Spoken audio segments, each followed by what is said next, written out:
Hello, welcome to the desk, to the Process Pod. So I've been doing a podcast for a while, actually. This is the 17th episode of the Process Pod, which is a short podcast series that I do on my Patreon. And I thought one of the things I'm going to do today is record the next one. So I figured I would take a stab at live recording it. So now that this is up and running, go over here to Audacity and hit record. Yeah, seems to be working fine. I was wondering if the audio would clash. So sorry for the noise. Adjusting my mic position. There we go. So, hello there. Welcome to the Process Podcast.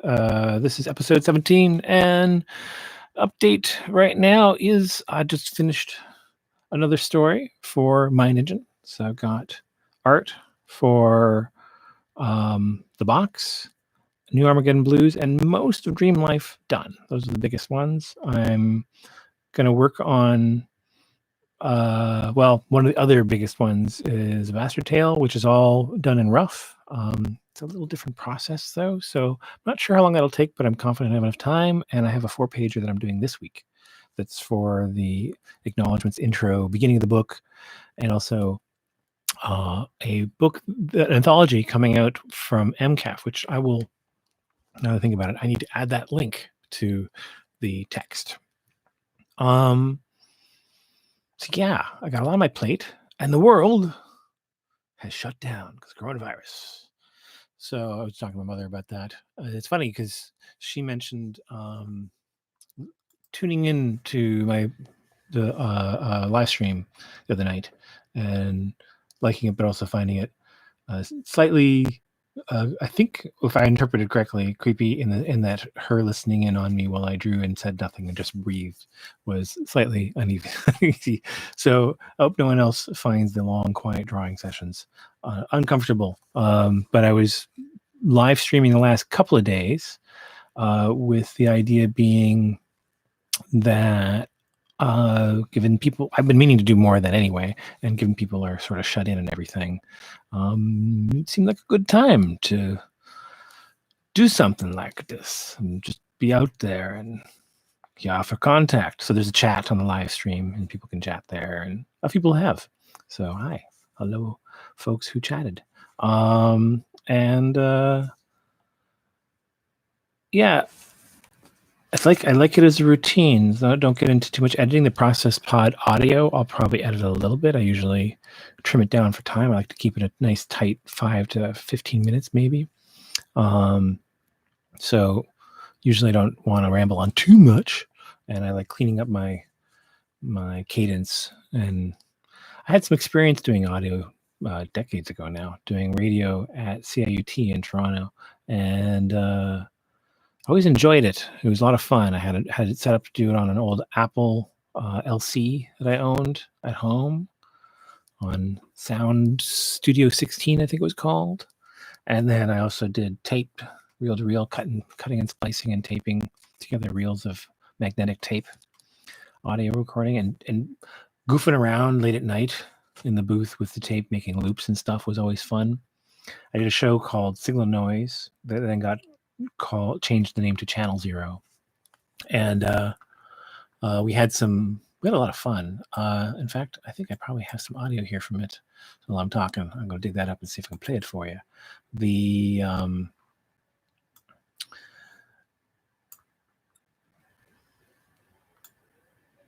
format was basically kind of like a variety show after midnight, experimental local arts. And then I would do the first 15 minutes. I would run through the library and grab records. There was a few that I knew, sort of experimental audio or sound effect records that I could count on for certain bits. And then I would also have audio I recorded over the course of the week for my TV that I cut together in Sound Studio 16 and made into a little 8-track tape that I could stick in one player. And that was my backtrack. And then I would have all sorts of other things, sound effects on carts that we had for the station and everything. And I would do these soundscapes mixes for the opening, like 10, 15 minutes. It was a lot of fun. And then we'd have spoken word and other stuff. What did I do with that folder? Oh, yeah, I know. There and there. So let me see. In this folder, let's go to that and that.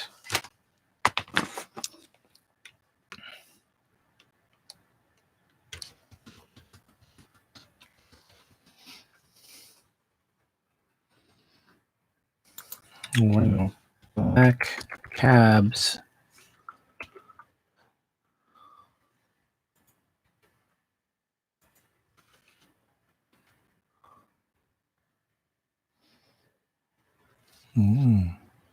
Nope.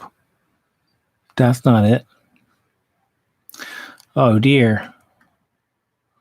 Well, I guess I'll just have to do that in the final audio version. I'll cut it in to my podcast. But yeah, it was a lot of fun. And so I enjoy audio editing and spend like an hour or two usually putting together the podcast and cleaning it up. So I'll probably be doing that. And I'm working on pencils. The Montreal story, the anthology one. Looks like a lot of focus there. I've moved the camera since last time I did this. There we go. That's better. Oops. There. So these are roughs for a comic I'm working on about Montreal. And what I've done here is I did smaller thumbnails. Let's see, I got my thumbs book right here. So these are thumbnails from another story. And the Montreal one, it's right there. This is like a dot grid notebook, which I like because it lets me, every 2 dots is an inch, so I can easily get proportions and aspect ratios correct the first time. So this one, let me figure this out. Okay, there we go. Is this one.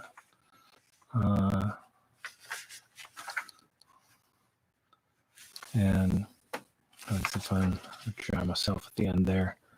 I do not like being in front of the camera, but it's always more forgiving to draw yourself. And I want to get this done over the next week, which now suddenly have much more time in because all MCAF's classes were canceled for the last week. We might be trying to organize like a virtual thing, but that's probably going to happen in a week or two, like after this week. I'm just talking to Ange about all shutdown things. So here we had schools are shut down for 2 weeks, and I think the arts and entertainment, it was something like 14 days. I forget the number right now. It's good. I suspect from reading about what's going on in other places, it's going to be longer. And so in 2 weeks, after 2 weeks, my next semester starts, and I'm wondering if we're going to have to do virtual classes. So I've been sitting here, and this is something I've been meaning to do for a while, actually. I teach in person at Sin Studio downtown Montreal, but there's a chance we may not be able to do this so much in the coming months. And I've been thinking I need to reorganize my teaching to be more adaptable to online teaching formats, because I don't really offer courses online, but it's probably something I should try to do. And so I'm going to start going through my notes this week as well. And this is my reiteration from this winter. I had a semester off at the end of last year, and here I've gone through and reiterated the course outline and made some changes for making comics and dynamic drawing.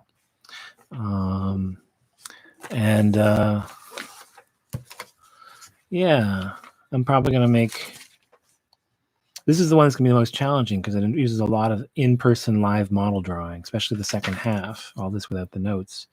I'm going to have to come up with alternatives to all of the field trips and in-class models for video. Some of it could be recorded stuff. It's not really the same, but we can exercise some aspects of gesture drawing from a moving subject that way through like a Zoom chat or something. I think probably that's doable. But I'll just go through all of this and contemplate the options. My apologies to my students this semester because this week we're starting now, would be the last week of classes. But it is off. And there are a few people who are quite sad about that. And I totally understand. So it's disappointing. Feels like the job is incomplete for me. And I don't know. I'm also in the high risk factor. I'm diabetic. And I just started going on not particularly high blood pressure, but I was starting to get higher numbers. So they just gave me a medication to work on that, along with there are things I should be doing, exercising more being one of them. But yeah, the two highest, there was a study of China's outbreak and of the mortalities, which were the most significant risk factors. And hypertension was number one. People with hypertension were the most likely to have fatal experiences with the coronavirus. And then, of course, age. It's worse over age, and I'm about to turn 50 in next September. So I'm 49, but not young really anymore, kind of getting in there. And then I'm also diabetic, and that's the second largest cohort. Thanks. Okay. Okie dokie then. And Ange came down with the sniffles. Of course. So hopefully it's not the coronavirus. Her theater, she works as a front of house manager at a theater, and they're pretty much shut down. All the shows have been canceled. So everyone is hunkering down. So not to make light of it, it's not good, but it's going to be kind of a weird opportunity to get even more work done, which is always the thing I'm the most concerned about, is getting these crazy long projects finished. And teaching my classes, I put a lot of extra work. What's that?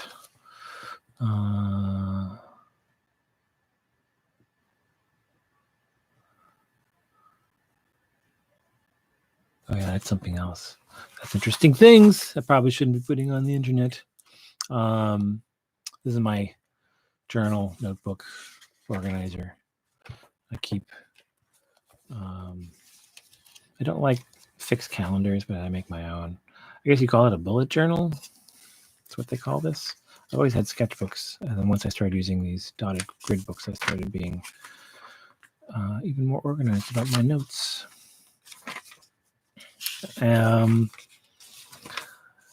So I've lost my train of thought. What was I going to do? That's the script for the Montreal story I was just showing you guys.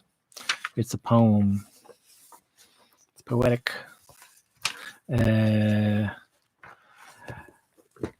So yeah, I'm going to do that. I finished, if you check the last video, it was the wrapping up the work on the box for the first entry, and that was a lot of fun. That's a story that I've, as you've followed the podcast, you'll know that it's an experiment with taking public domain characters and turning them into, I stripped them down of a lot of like the identifying information and tried to rebuild my own characters out of it. And so it's an adaptation of the Tinderbox, but I've made significant changes and made it into kind of a weird dark crystal fantasy thing.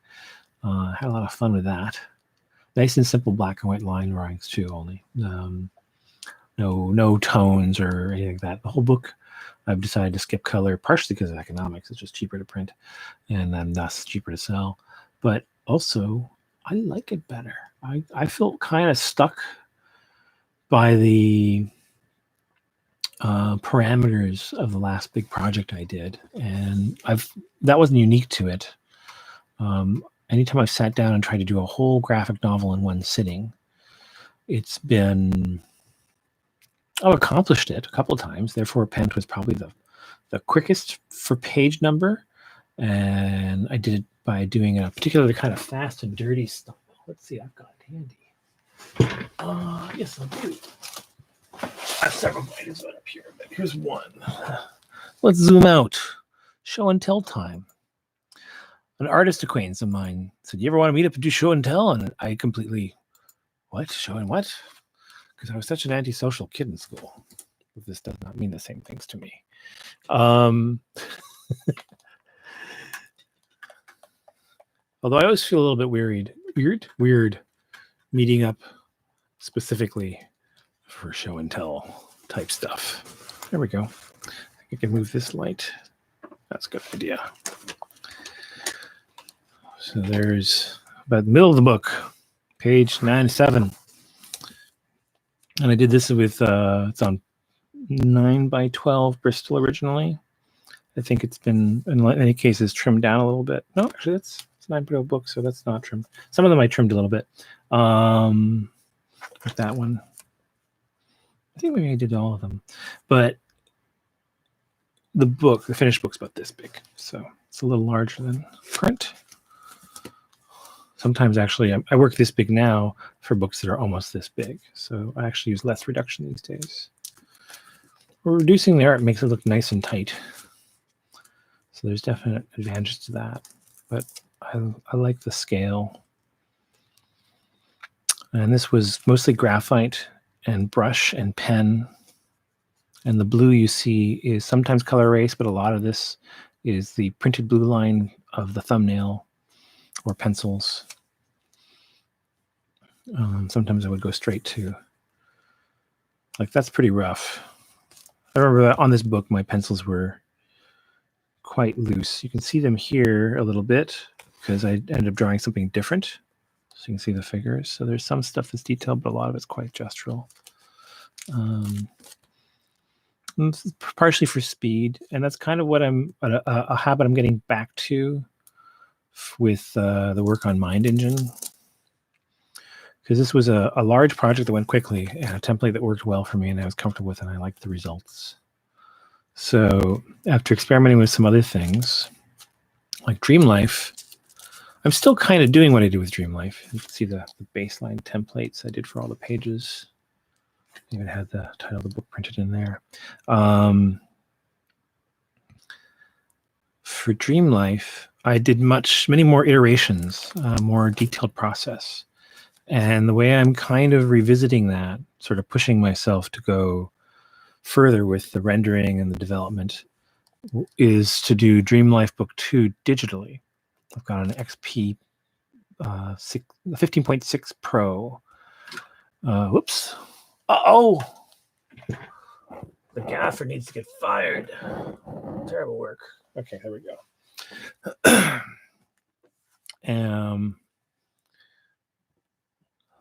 Let's see if we can get some of those reflections out of the picture, though. I think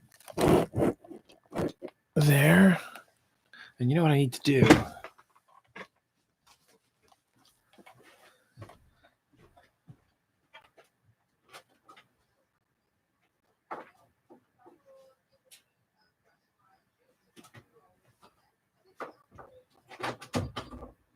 Go. I don't know if that makes much difference to you guys, but turn the lights on. It was a good idea.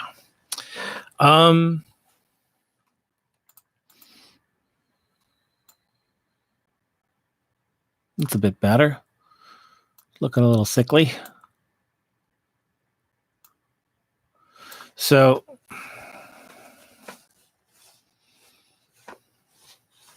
there we go. Finding my place in the camera. Yeah, Dream Life, I did many more iterations and refinements and pushed the work.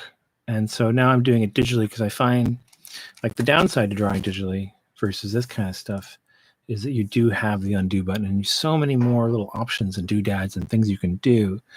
So I'm getting great results, but invariably I spend more time than I do with these. And it shows, but this is often good enough. like a lot of making comics isn't about making the best, most beautiful art.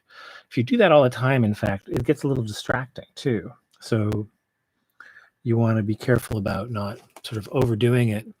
A little bit of eye candy is nice. Those are some nice legs. I want you to appreciate what I'm drawing. I like this guy, the rhino dude. He was fun. Strange octopus Shiva woman.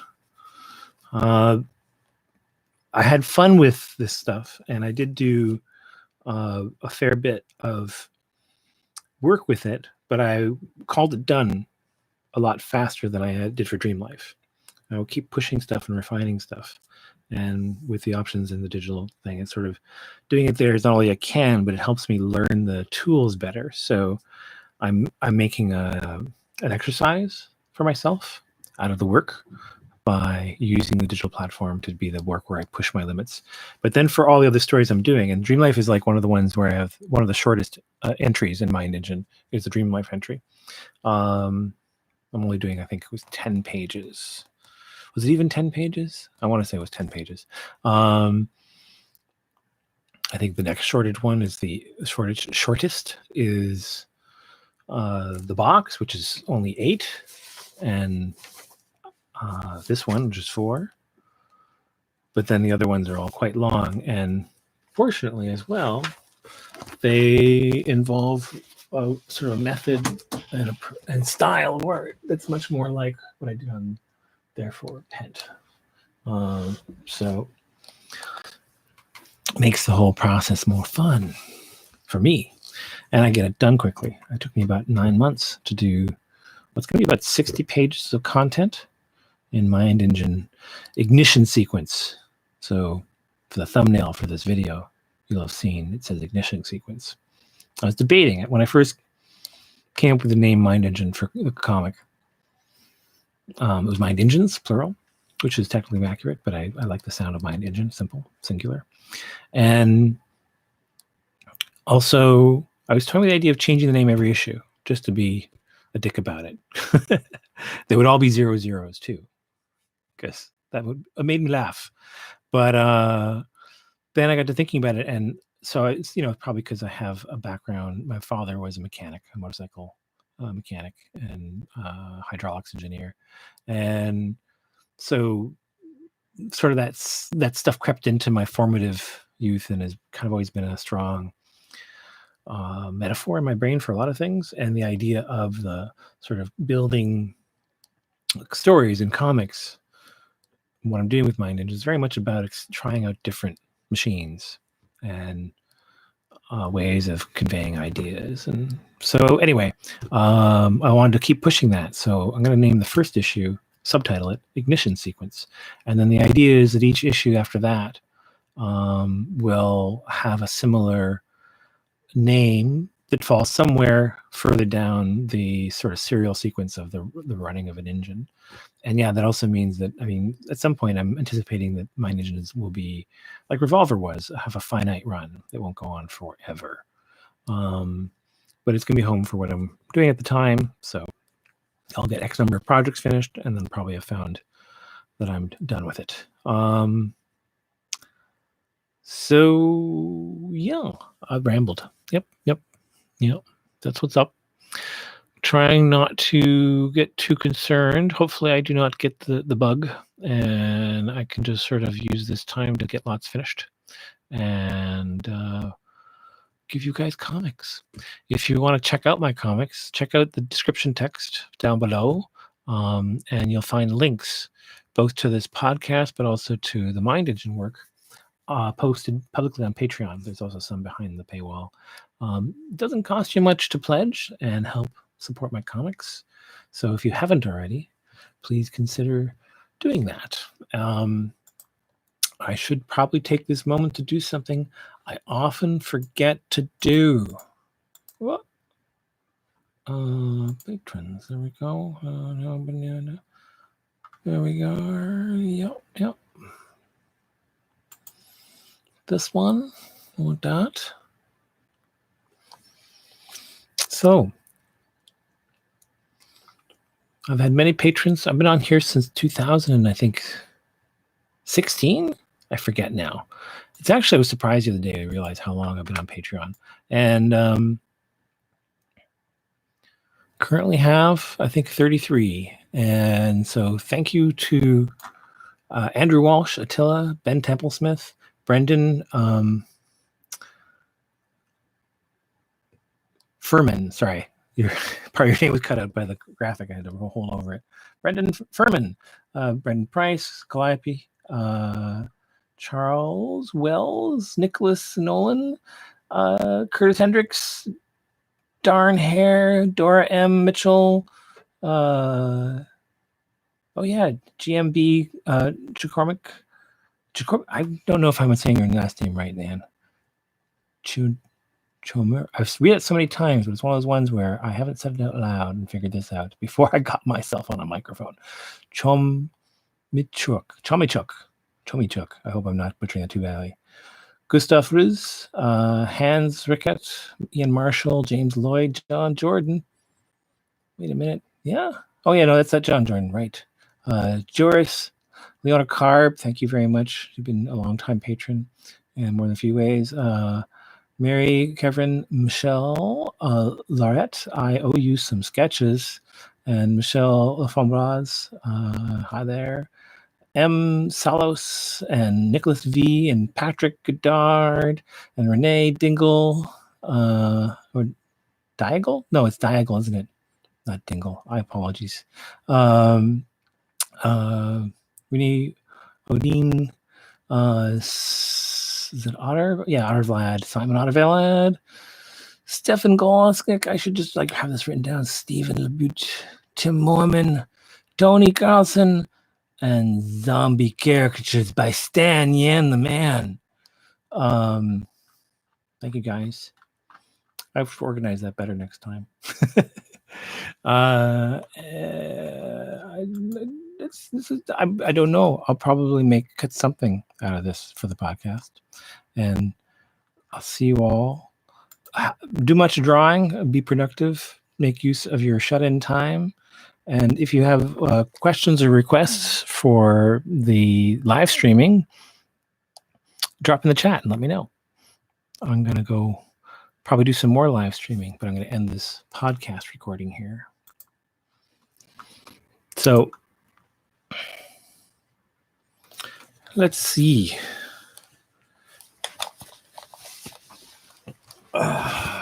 What work to do tonight?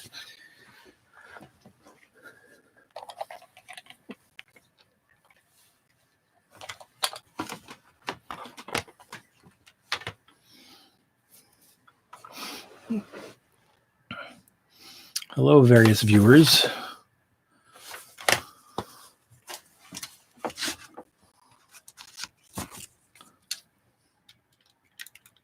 Let's see if I can get this camera a little more less cockeyed. There we go. That's the edge of my desk. So those of you who don't like the overhead kind of funny angles, all right, that's what I got. That's what I got for you. This is like a general sketchbook. Hey, some studies. I had a coloring book job last year. That legitimately was reference study, learning what this plant looks like for a coloring book. There's another one in orange there. Some dialogue for Dream Life for a scene. The car is a sketch to remind me because the scene takes place in a car. Weird cat dude thingy. I don't know. So this is Jay.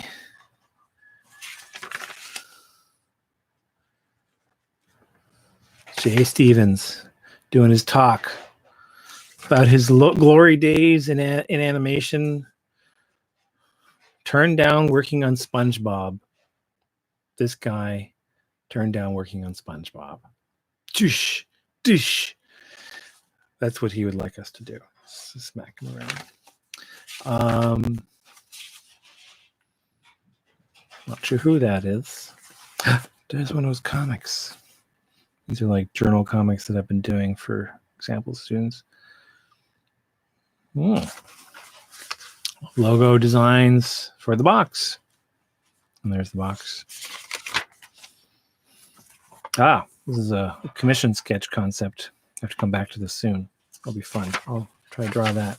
These are a few of these. A couple little kids being superheroes. That'll be a fun one. This is like my backlog. I closed my commissions on my website for a little while. Someone was asking me last night about, do I do commissions? Do I draw frogs? That was a question. Yes, I draw frogs. And what's that? Oh, just boxes on this side. So I have these little notebooks. These are little moleskins, I believe. Yeah. And then these ones are the dot grid ones. And so they have all sorts of things in, like, these are floor plans. What for, you say? Well, fanciful notions about building things. This is the floor overhead view of an Earthship concept.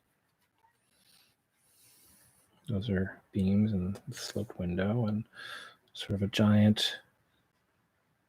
Just make it out. There's this blue thing is like an gardening trough. I don't know if we'll ever have money, but it's just sort of fun idea of doing something like that. There's more of those. Front view, overhead view, more sketches, side view.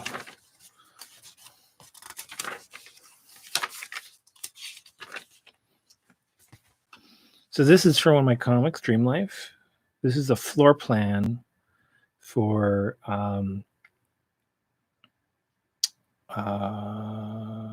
what's it called? What did I call her again? I think it's Marcy. Did I change your name a little bit? I think it's Mar in Dream Life now. So a friend of PJ's apartment that she enters and goes to, and there's a scene in book 1 in that back room, and when they come in here, there's a scene in book 2 in this kitchen. Not too involved, but enough that I know when I'm blocking out a shot what's going to be in the shot and how they travel and move around the space. There'll be a party sequence in book 2 in that apartment. Notes on writing. Frank Saunders. Frank was an asshole. This is a cool one, actually. Frank was an asshole. How so? Frank is an asshole because he snapped at the barista. Why did he do that? Asshole is in the way. Take it out. Go to action. Frank snapped at the barista, who reminded him of his wife, his dead wife, who he deeply loved. Now we have a story with depth. Frank isn't cardboard. His motivations have depth and reason. So question. Now do you show or tell? Comic books ask more of them. Find out who your characters are. So these are like notes from my teaching and borrowing this idea. Frank is an asshole.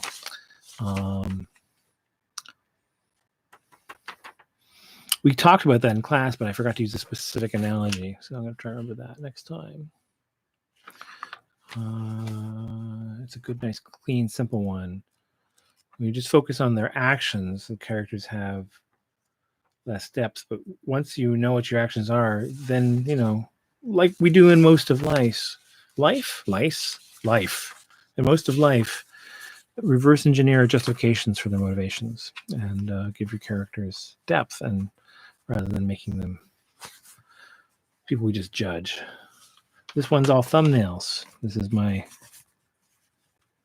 thumbs book.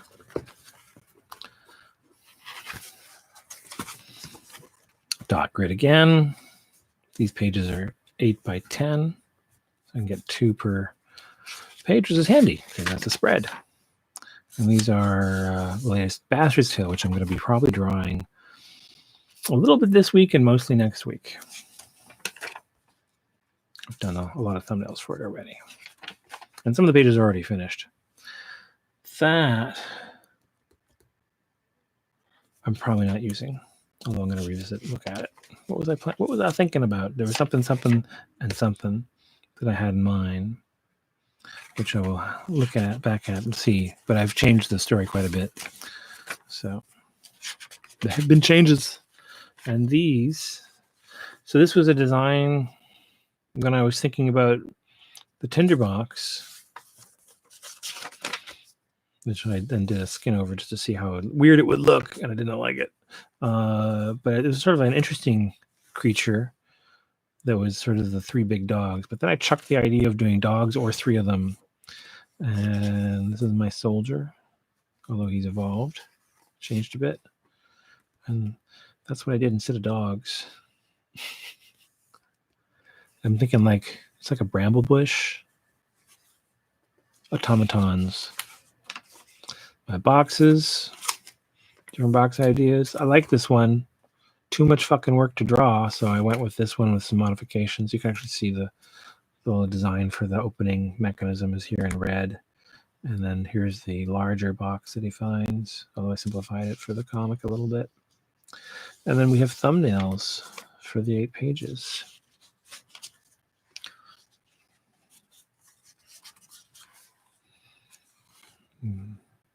I still use color erase, Prismacolor color erase pencils a lot, but I recently got a pair of these 0.7 technical pencils, drop lead pencils, and one has blue and one has red leads in them, which are pretty good. I find they snap a little bit too easily sometimes, but it just reminds me to have a lighter touch. And I also have the same kind of brand. I got this first, and that's got my regular 7 HBs for graphite, and that's what I do most of my thumbnailing with because I want the small lines, not too small. And I also find that the thinner leads break too much. So that's the end of thumbs for that. We've seen this already. I think the other side, yeah. This is New Armageddon Blues, which is a huge science fiction project I've been mulling over for way too long, and I'm finally drawing. And that's pretty much done. These thumbnails have all been drawn. Pretty happy with it.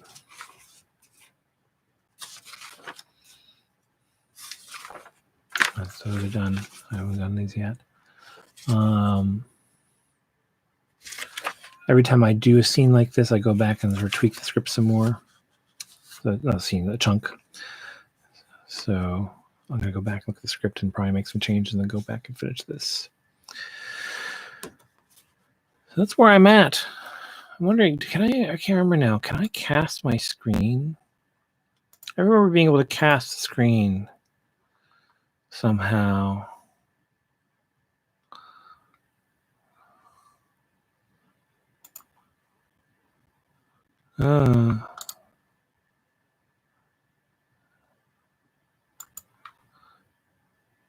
Not from this interface, I guess, eh? I could scroll through the pages finished so far. Oh, I know what I can do.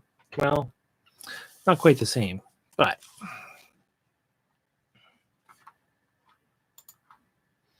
let's go to auto on that. And so before I close out the stream, just to give you a peek, let's turn that off and turn this up.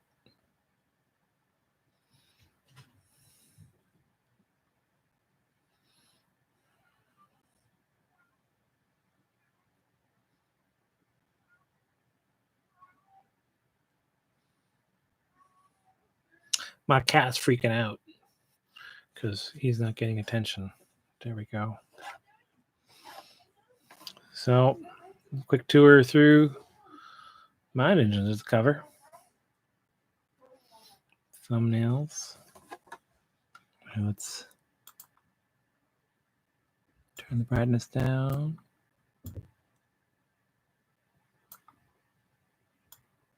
There you go. Now you guys can see it better. So those are the thumbnails for acknowledgements. This is the box. I've done lettering for some of it. But then after this, I got to do lettering for the rest of that. This is A Bastard's Tale. I need to finish these pages that are in rough. And then I have new text to write for it. I've already actually written a draft, but I'll revisit that when I have finished all the artwork. So these are finished pages. I'm pretty happy with that one. And this is Dream Life. So those of you who own Dream Life Book 1, this is it. Book 2. Dream Life Book 2 is what it says there. These are 2-page spreads. So that needs tones and lettering, and that needs tones and lettering. And that's Dream Life. And the New Armageddon Blues.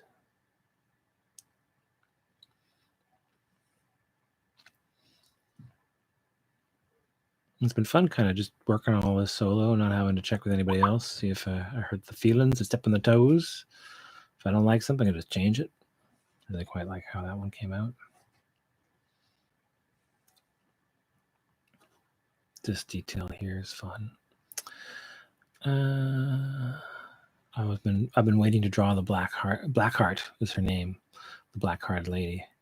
She's based on an old public domain character named the Blackheart lady, but very loosely based. Just the physical appearance is specifically the drawing that she's based on was a reimagined on the Warren Ellis forum for the Blackheart lady, a public domain character, but I've turned her into someone else entirely. And there is Henry, who's the protagonist, antagonist, Svengali. It's complicated. I've been itching to do the story about for literally decades.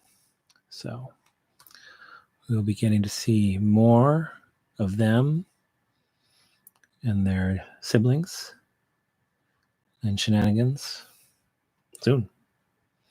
And mine is number 1. So thanks for everyone who stuck around or was watching this later on. I'm going to end this there. And yeah. Time for me to go do some work. Keep making the comics if you're a comics maker. Keep buying and reading comics if you're a comics reader. If you are a fan of creators and are concerned about how the arts are going to be affected by this, I think, necessary pandemic shutdown issue, and it's probably not the first time we're going to see this. A lot of what's happening is that we've had other outbreaks, but we haven't understood as well what it takes to minimize the damage and take care of each other.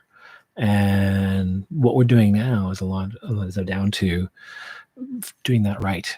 And so it means, to a certain degree, having to have the willingness to work together to give each other some space so that we don't pass this thing faster than our healthcare systems can handle it.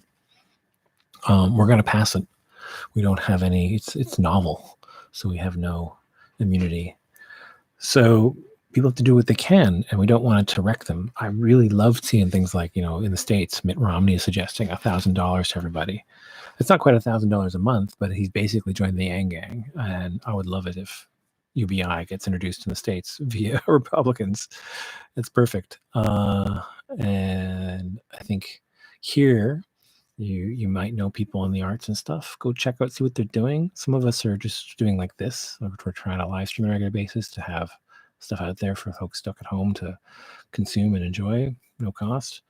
But a lot of us are also doing things like trying to sell our books or obtain commissions online or all that sort of stuff as a way to try to bring in income that we can do on our own. So now would be a great time to step up, pledge on my Patreon, but also go look for your favorite artists and stuff and see what they're doing and see what you can do to back them, support them, buy their stuff, tip their hat, whatever, and then share that too.